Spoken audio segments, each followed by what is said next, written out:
하겠습니다. 이게 살아가면서 어처구니 없는 실수를 할 때가 우리에게 있습니다. 저도 그런 실수를 종종 하는데 그 대표적인 것이 바로 커피를 쏟는 일입니다. 제 책상 위에서 이 커피를 쏟을 때가 자주 있습니다. 제 손에 힘이 떨어져서 그럴 나이는 아닌데요. 간혹가다 커피를 쏟습니다. 커피를 언제 쏟는가 이 뒤를 돌아보면 제가 책을 보다가 커피를 쏟아요. 왜냐하면 책을 보다가 커피 좀 마셔야지 하면서 손을 내미는데 눈은 책을 보고 있고 손만 움직일 때에 실수로 컵을 툭 쳐서 커피를 쏟을 때가 있습니다. 때로는 텔레비전을 보다가 눈은 텔레비전을 보고 손으로 컵을 잡다가 그만 미끄러져서 커피를 쏟을 때가 있습니다. 생각해보면 커피 마시는 건 별거 아닌데 왜 쏟을까? 공통점이 있더라고요. 그 공통점은 다른 데 있지 않습니다. 제가 커피 하나만을 마실 때는 쏟지 않는데 두 가지 일을 동시에 하려고 할 때는 아주 쉬운 일임에도 불구하고 실수할 때가 적지 않다는 겁니다. 아마 이것은 저만의 경험은 아닐 것입니다. 아주 쉬운 일이지만 그 일 하나만 할 때에 실수하지 않습니다. 그러나 쉬운 일과 다른 일을 동시에 할 때에는 보통 때 하지 않았던 실수를 우리가 하고 맙니다. 그 이유가 어디 있겠습니까? 우리의 생각과 마음이 나누어지다 보면 쉬운 일이 쉬운 일로만 남지 않기 때문입니다. 여러분 집은 아침과 저녁 중에 언제 더 소란스럽습니까? 아마 대부분의 집은 아침에 소란스러울 것입니다. 소란스러운 이유가 어디 있습니까? 아침에 급하기 때문에 그래요. 좀 일찍 일어나면 느긋하게 할 수 있는 일이지만 5분, 10분 잠을 더 자는 가운데 바빠집니다. 밥도 먹어야 되고 씻기도 해야 되고 머리를 말리기도 해야 되고 옷을 갈아입기도 해야 됩니다. 그러니까 두 가지, 세 가지를 동시에 하다 보았더니 어떻습니까? 보통 때 쉽게 했던 일을 두 가지, 세 가지 한꺼번에 하다 보니 매우 힘들어집니다. 힘들어지면 나도 모르게 실수를 합니다. 실수를 하다 보면 나에게 화가 납니다. 그 화가 다른 사람에게까지도 전달되고 맙니다. 아주 쉬운 일이지만 한 가지가 아니라 두 가지, 세 가지 할 때에 우리는 실수하고 그 실수 가운데 적지 않은 갈등이 나타나고 맙니다. 얼마 전에 지난달이네요. 노르웨이 오슬로에서 국제 육상 대회가 있었습니다. 그 대회에 참가한 선수 중에 나이지리아의 블레싱 오카그바레라고 하는 선수가 있습니다. 이 선수는 멀리뛰기 선수예요.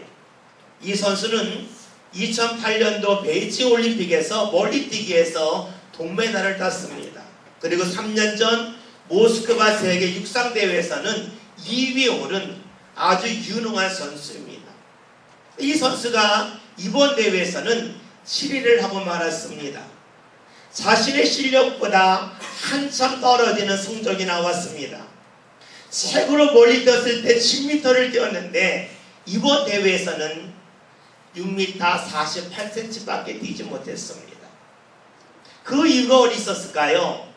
이 선수가 지난 6월 16일 날 이 멀리뛰기를 할 때에 열심히 딱 뛰었습니다.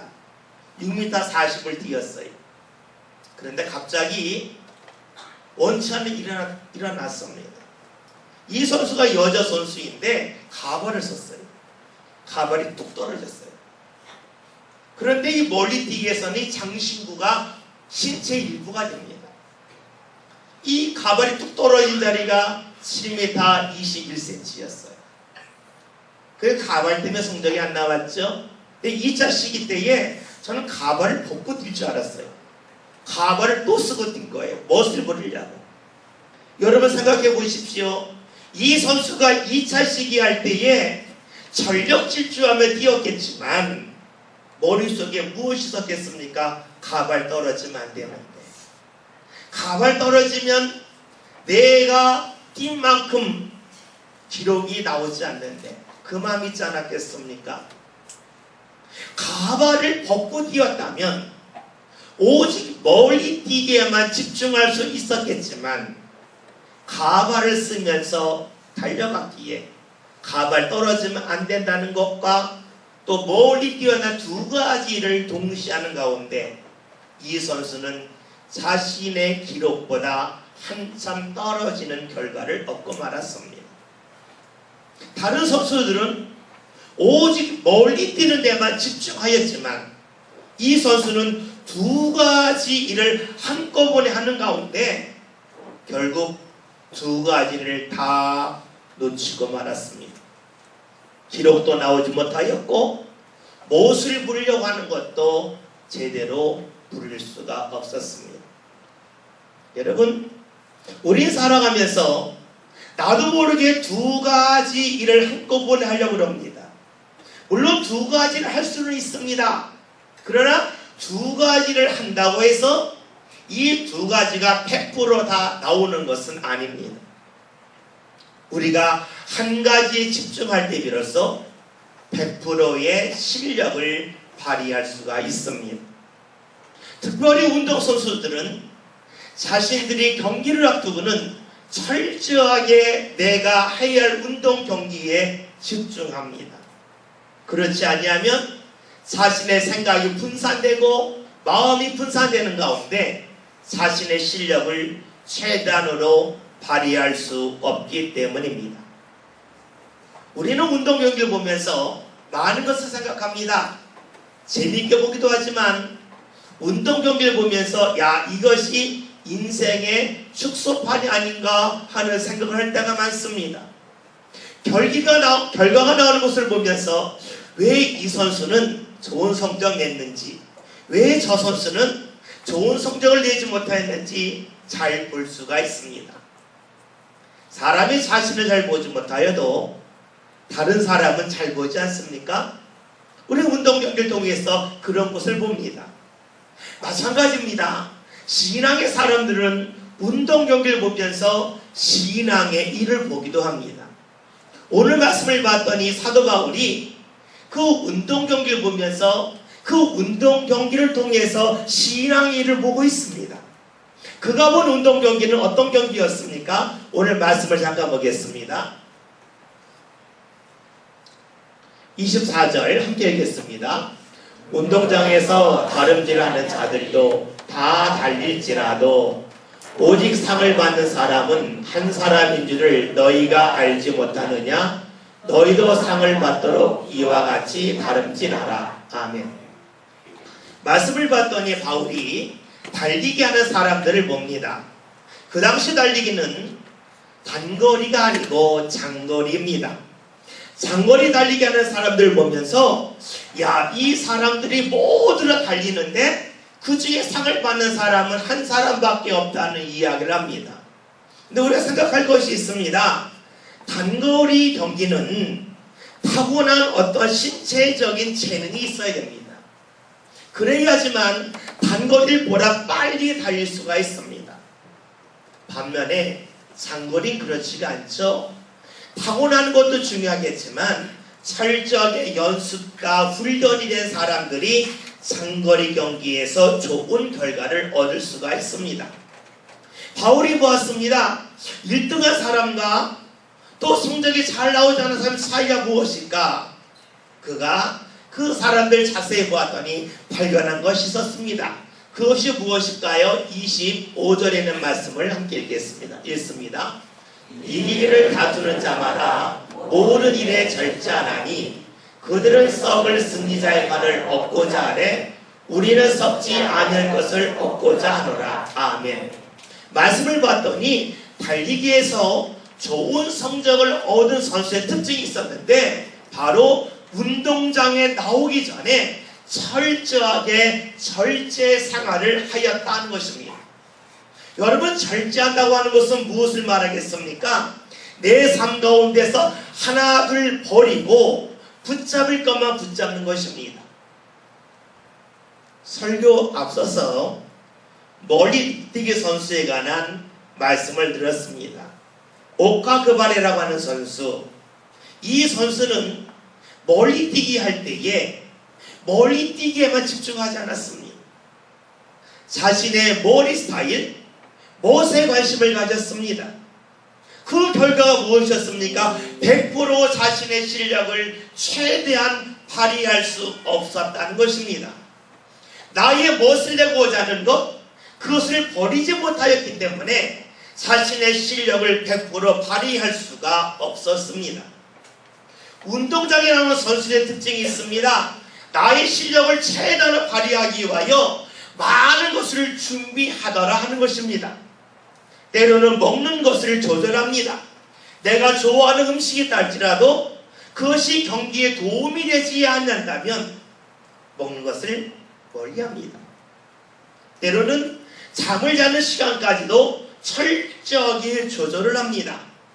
운동 경기 시간에 맞추어서 나의 몸의 상태를 최대한 끌어올리기 위하여 잠자는 시간까지도 조절을 합니다. 왜 그렇습니까? 그래야지만 자신의 실력을 최대한으로 발휘할 수 있음을 알기 때문입니다. 절제라고 하는 것은 내가 붙잡고자 하는 것을 위하여 다른 것을 하나 둘 벌어나가는 것을 절제라고 말합니다. 그런데 바울은 운동 경기를 하면서 이런 말을 하고 있습니다. 그들이 얻는 면류관, 물론 그들이 얻는 면류관은 좋은 면류관이지만 그들의 면류관은 결국에는 썩더라 하는 것입니다. 여러분, 잊지 말아야 할 것이 있습니다. 세상에서 오는 면류관은 내가 지금 얻었다고 해서 내일 모레 계속해서 얻을 수는 없습니다. 혹시 여러분 오늘 아침에 있던 세계 육상 선수권 대회 결과에 대하여 들어보셨는지 모르겠습니다. 세계에서 가장 빠른 사나이 우사인 볼트가 이번에 마지막으로 출전을 했습니다. 한 번도 그가 나간 대회에서 우승을 못한 적이 없습니다. 그런데 이번 대회에서는 그가 3위로 마감을 했습니다. 앞으로 이 선수는 더 이상 100m 경기에 나오지 않습니다. 더 이상 초대받지 못합니다. 그는 더 이상 금메달을 목에 걸 수가 없습니다. 오늘 거는 금메달, 그것을 내일 또다시 걸을 수는 없습니다. 세상에서 얻는 그 면류관의 특징이 있습니다. 그것은 오늘 보장된 것이지 내일까지 보장된 것은 아니더라는 것입니다. 그런데 하나님이 주신 것은 그렇지 아니함을 바울이 고백하고 있습니다. 하나님이 우리에게 주시는 면류관, 달리 말하면 하나님이 우리에게 주신 은혜는 오늘로 그치지 않고 내일 모레 계속해서 이어짐을 말하고 있습니다. 그러기에 신앙의 사람은 어떤 것을 추구합니까? 오늘 말씀 25절 맨 마지막에 있는 것처럼 우리는 썩지 않을 것을 얻고자 한다 라고 말씀하고 있습니다. 여러분, 그렇다면 썩지 아니할 면류관, 하나님이 주시는 그 은혜는 어떤 사람이 받을 수 있을까요? 오늘 말씀 26절을 함께 읽겠습니다. 다 같이 읽습니다.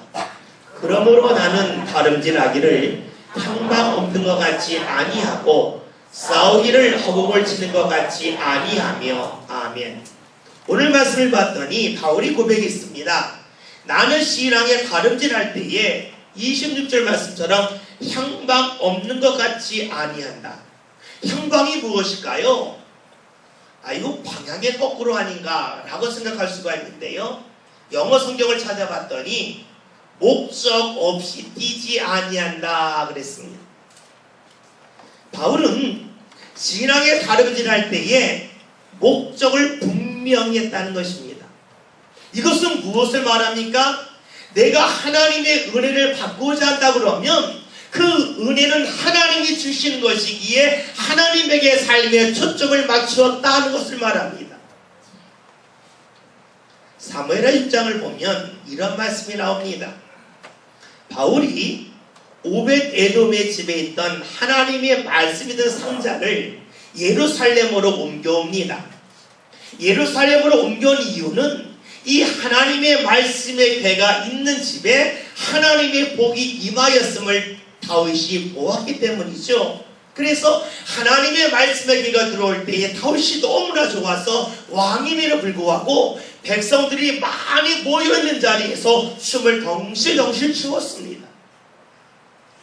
이것을 본 그의 아내 미갈이 다윗에게 이야기합니다. 왕은 왜 왕으로서 세신 없게 그렇게 행동을 하느냐. 그러면서 다윗을 비웃고 있습니다. 다윗이 이야기합니다. 나는 사람 앞에서 춤을 춘 것이 아니라 하나님 앞에서 춤을 추었다는 것입니다. 왜 그렇습니까? 하나님의 말씀의 교회가 들어올 때에 사람들이 다윗에게 복을 주는 것이 아니라 하나님이 복을 주시니 하나님에게 자신은 초점을 맞추었다라고 고백을 합니다. 여러분, 신앙의 사람들이 잊지 말아야 할 것이 있습니다. 오늘 우리에게 은혜를 주신 분은 하나님이십니다. 내 옆에 있는 사람이 나를 도와주는 것이 은혜가 아니라 하나님이 나를 붙잡아 주는 것이 은혜입니다. 그러기에 하나님에게 초점을 맞춥니다. 제가 전라도 나주에서 목회할 때에 그 동네 맨 처음에 내려갔더니 이 비닐하우스가 많았습니다. 그 당시 그 비닐하우스가 만들어진 지 얼마 안 되었는데 거기서는 메론 농사를 지었어요. 그래서 가난하게 살던 사람들이 이 비닐하우스에서 메론 농사를 지면서 큰 부자가 되었습니다. 배 농사 짓는 사람보다 메론 농사 짓는 사람이 더 부자가 되었어요.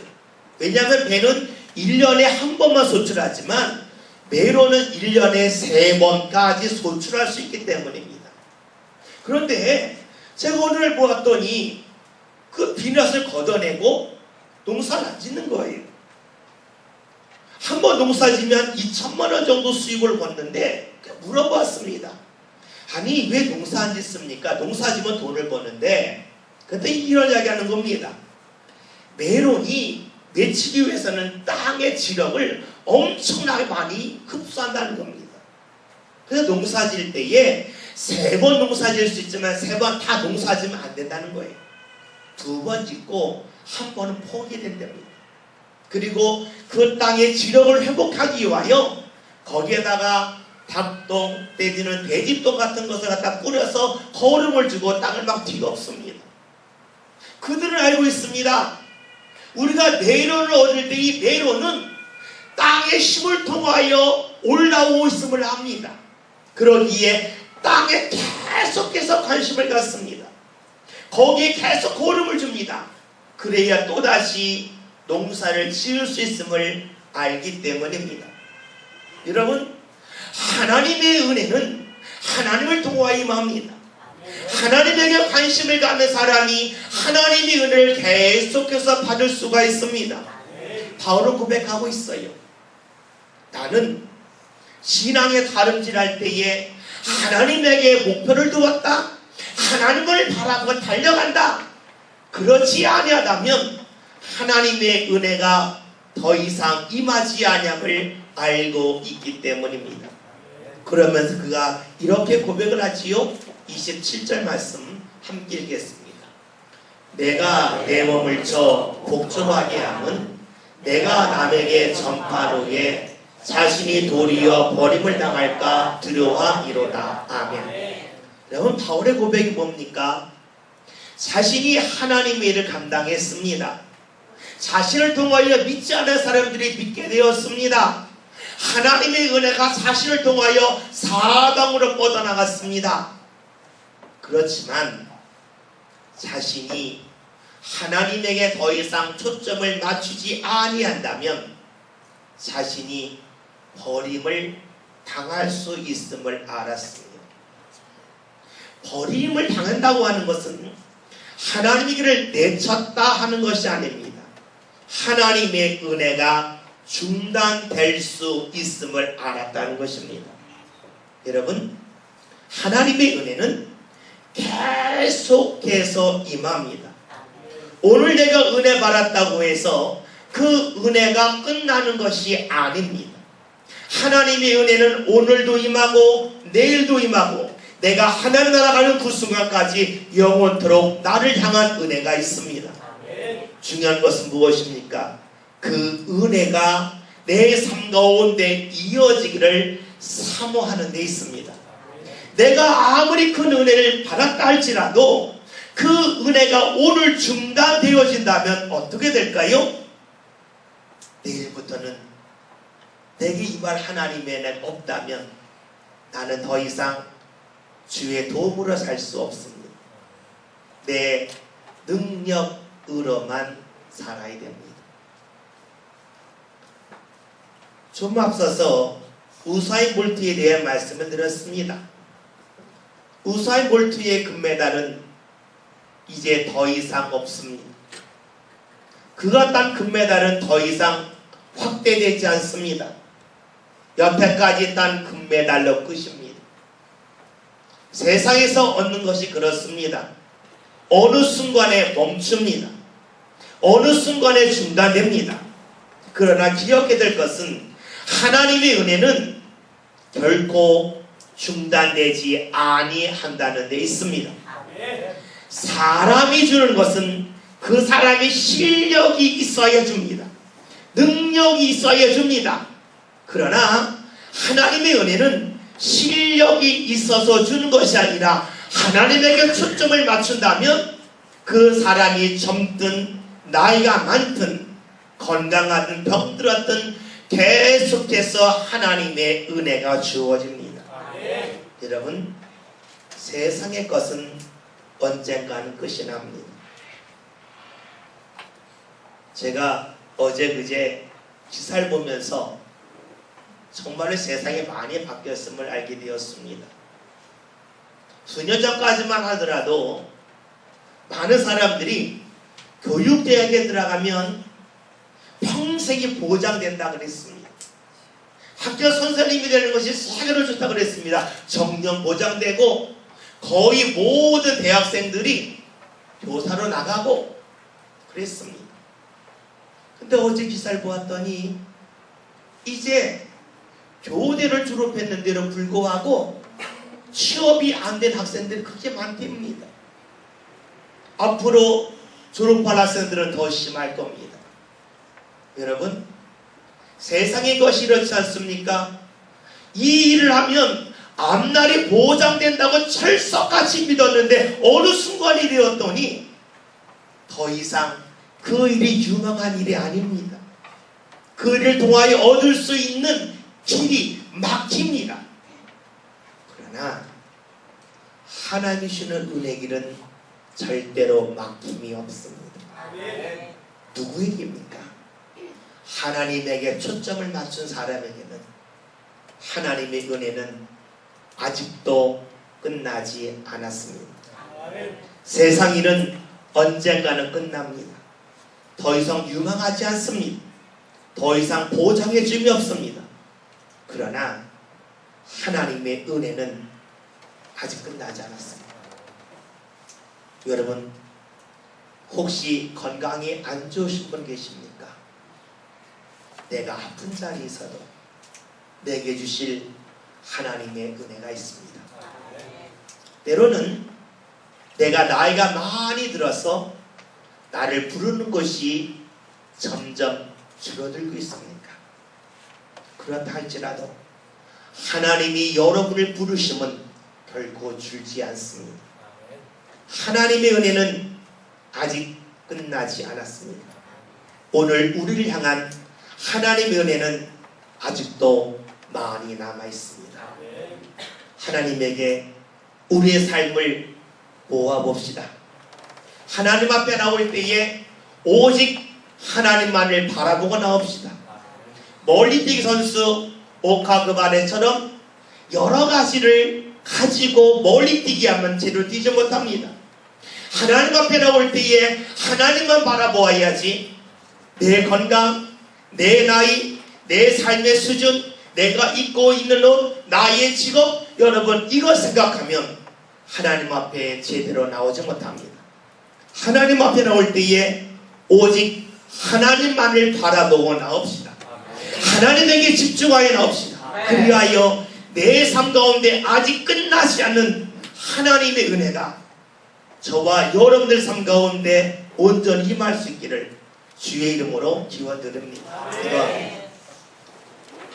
세상에서는 어느 순간에 저를 부르지 아니하지만 하나님은 항상 저희를 부르고 계심을 믿기에 감사드립니다. 오늘 저희가 하나님 앞에 나올 때에 오직 하나님만을 바라보고 나오게 하여 주옵소서. 아직까지 제 삶 가운데 하나님의 은혜가 끝나지 아니하였음을 믿습니다. 하나님의 은혜가 남아있음을 믿습니다. 하나님을 끝까지 바라보는 성도를 되게 하시사 하나님이 예비놓으신 풍성 은혜의 문이 날마다 열려지는 복된 믿음의 주인공들 되게 하여 주옵소서. 예수님의 이름으로 기도하였습니다. 아멘.